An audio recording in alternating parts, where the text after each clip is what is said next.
distinguished leaders of the Congress Party on the dais, leaders of the Indian Overseas Congress on the dais, dignitaries, members of the Indian Overseas Congress, ladies and gentlemen, good evening. It is indeed a special honor and special privilege for me to be here with you to welcome Mr. Rahul Gandhi to New York.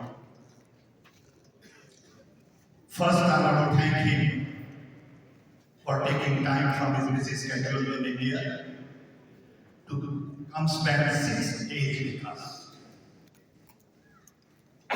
We spent 2 days in Silicon Valley, where we had a series of interactions with the Indian community and allies at Silicon Valley. We had a meeting at Stanford University,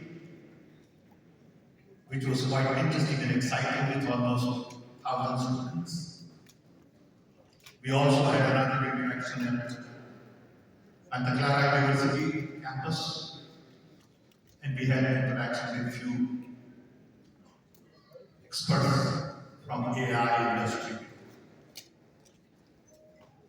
We had a dinner with the community there, and then we came to Washington, D.C., where we had some very interesting interactions with the press, the National Press Club, think tank, some other important people in the government.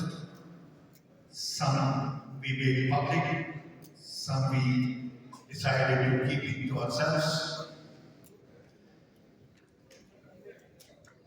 Then we had next day a few more meetings with NGOs, and we had a very busy schedule in Washington. Then we came to New York, where we had 2 events yesterday. We had interaction with a group of intellectuals. We had dinner with the IOC members and leaders and donors. And then we had this morning interaction with cultural people, people from movie industry, artisans, comedians, filmmakers, and finally, a grand finale with all of you.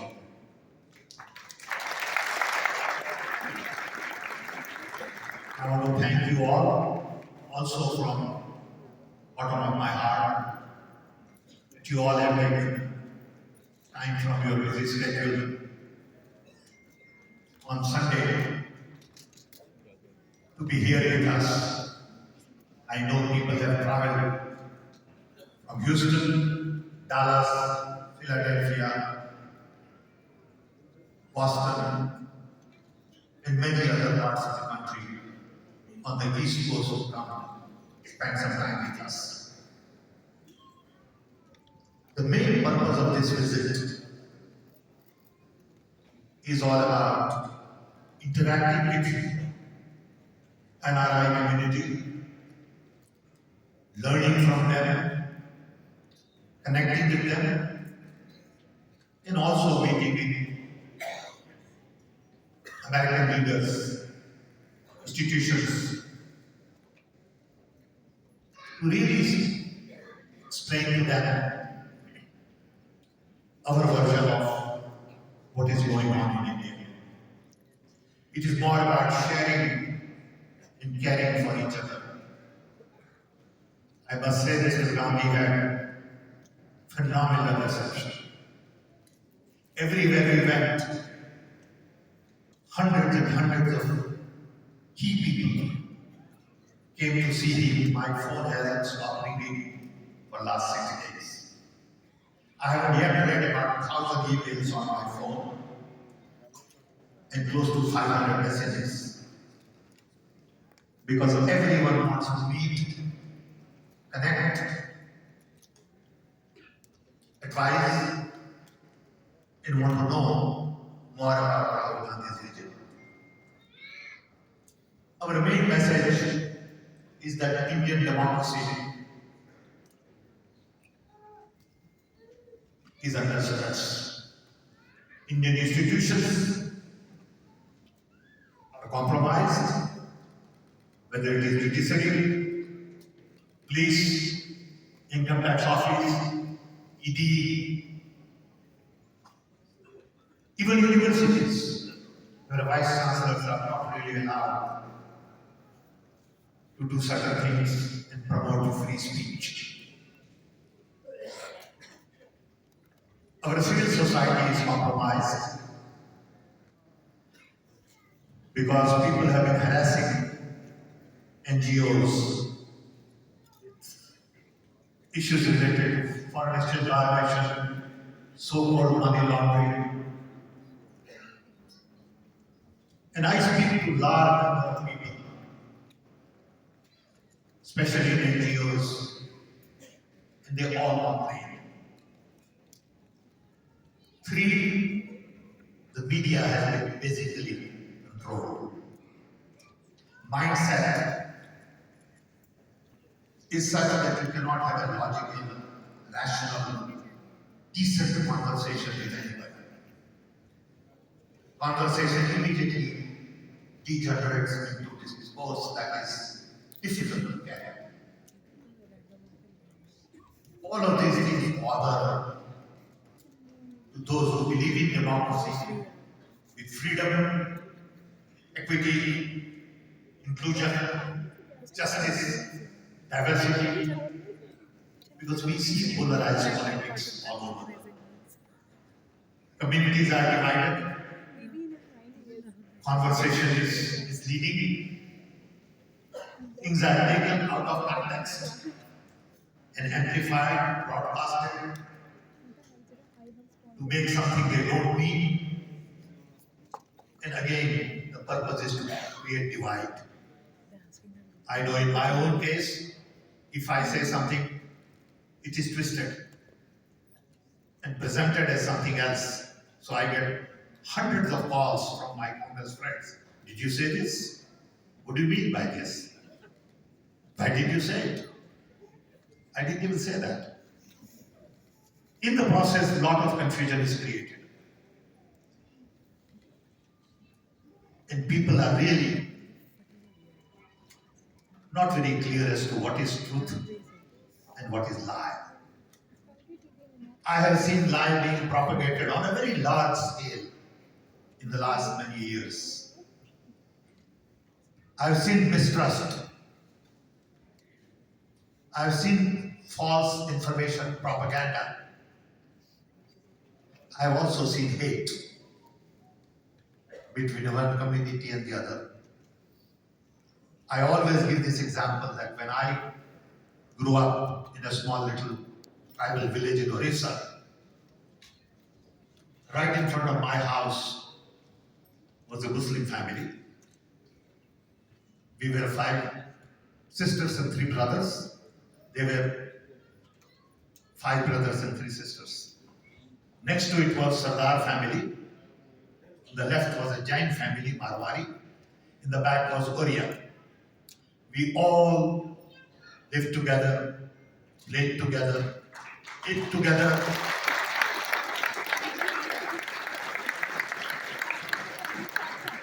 Nobody ever thought that this was Muslim or this was Sikh.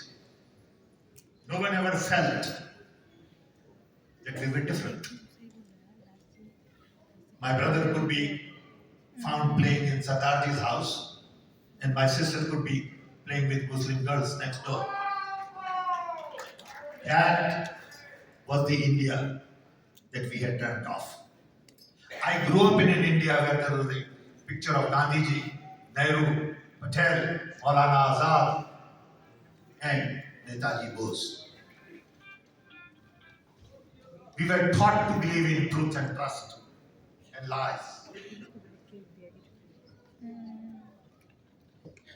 And I tell you, that was a very different India from the India I see today.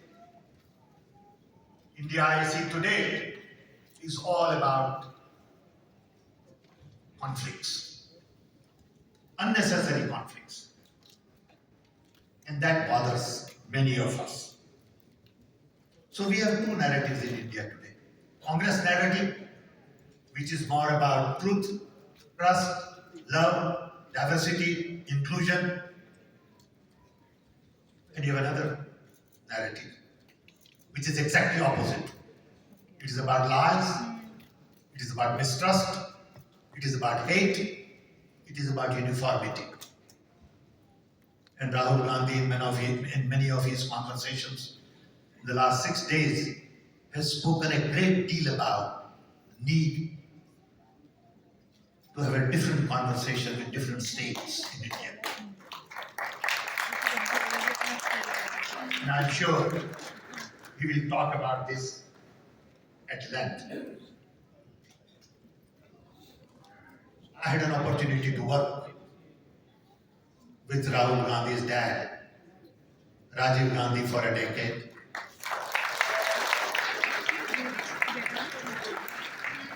And then with Dr. Manmohan Singh for a decade.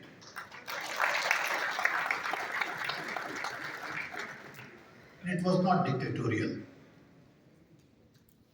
Prime Minister never took credit for anything. Prime Minister supported us, gave us credit. When something got done, Prime Minister was never in front saying, I got it done. I must tell you that when I started telecom with Rajiv Gandhi, we had 2 million telephones. It used to take 10 years to get telephone connection. Most of you are too young to grasp that idea of 10 years of waiting list. In a short span of 30, 40 years, we have 1.4 billion phones and we generate $200 billion worth of software export.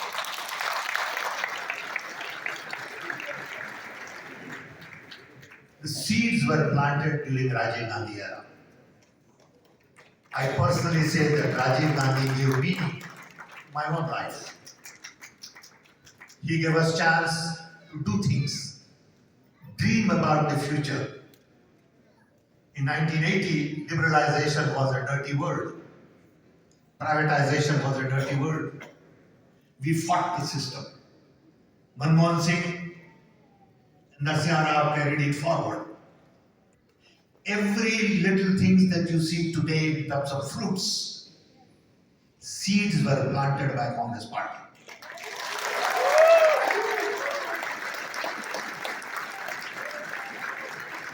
Whether IITs, IIMs, universities, I could come and do things here in this country only because India gave me an opportunity to get my master's in physics for $10 total fee for 6 years. And then Prime Minister Narendra Modi turns around and says, India did nothing for 70 years. And that hurts. That's a lie. And people are comfortable with lying. If I would lie, I won't be able to sleep that night. And I don't know how they do it. So India is what India is today because we all worked very hard. Mr. Rahul Gandhi also spoke a great deal about US-India relationships and his version of what is important to some of the key people in this country and also to media. And there are some very interesting lessons to learn from what he has to say. On one hand, America looks at Indian relationship in terms of transaction. We are buying something, so you must give something to us. We are more interested in fundamental values, relationship based on values and not on transactions. And I'm sure he will get a chance to talk more about it. Finally, I want all of you to know that Indian Overseas Congress is in 32 countries. We have officers.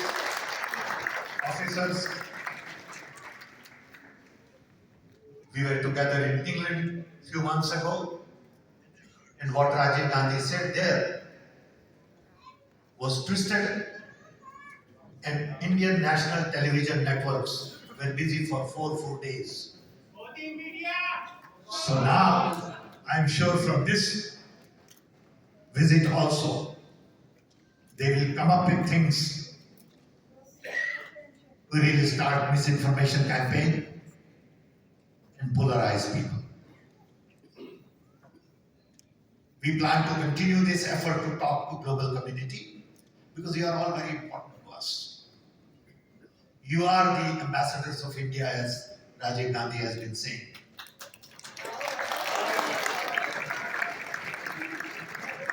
I always get confused between Rajiv Gandhi and Rahul Gandhi. Because I still think I'm young.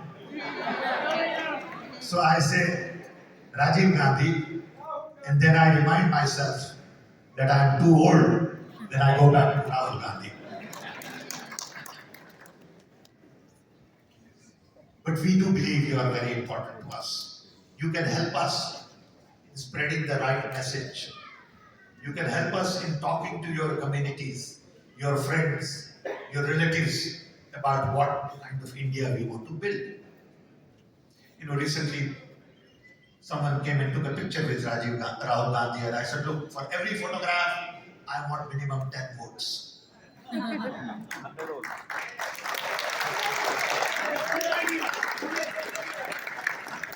So your work is cut out, as my work is also cut out.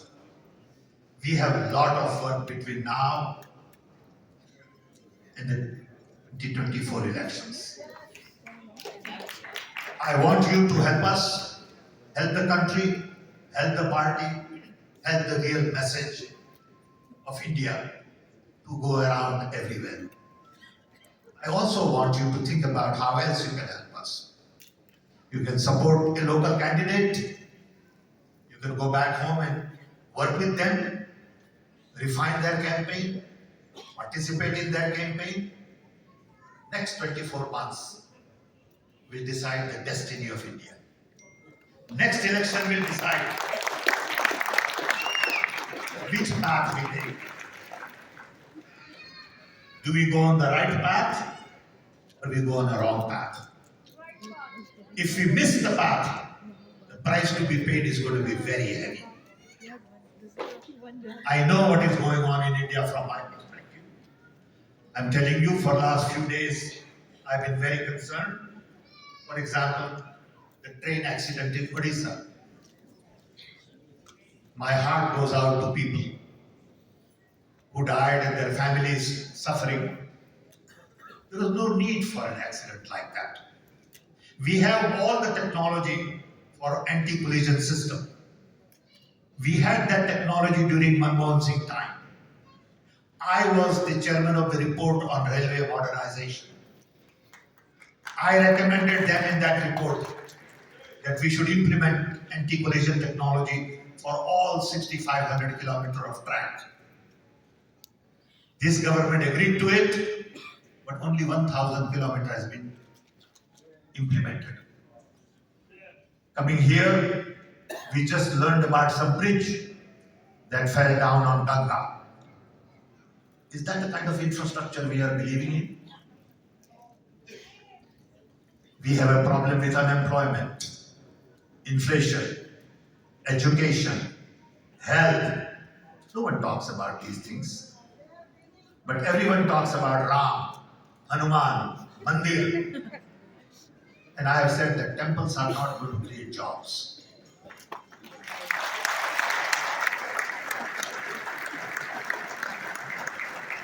Future only belongs to science.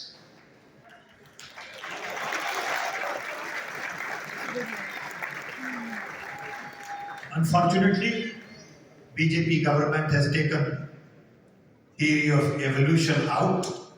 Now I am told, to my surprise, that periodic tables have been taken out of the syllabus.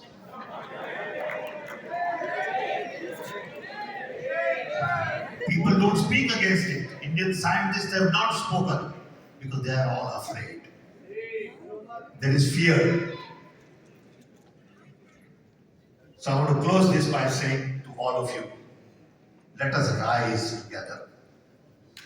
Let us do awakening together and not just sit tight and take it as it comes. You got to stand up, speak, be courageous, be counted. Don't be afraid of anybody. If you believe in something, speak. You got to tell everybody what path you want to take. Do you want to take BJP path or you want to take Congress path? Congress! Then you got to convince people, you got to speak, you got to work, you got to sacrifice something. It's not an easy task. But I believe this is a tougher task than we thought in the past. So with this, I want to thank you all again for coming here. I want to thank again Mr. Gandhi for taking time. I also want to thank all our leaders here.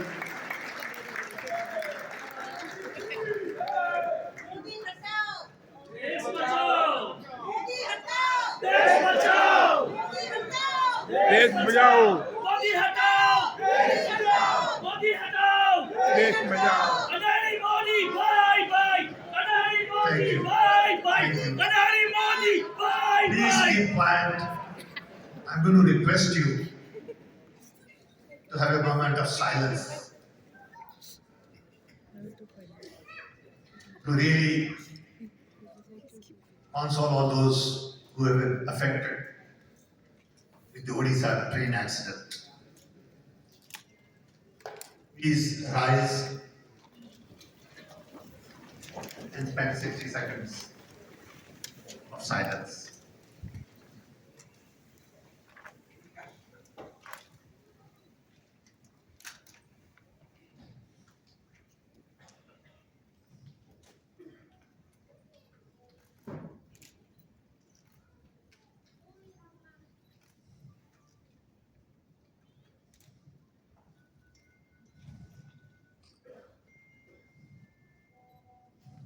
Thank you. Now it is my proud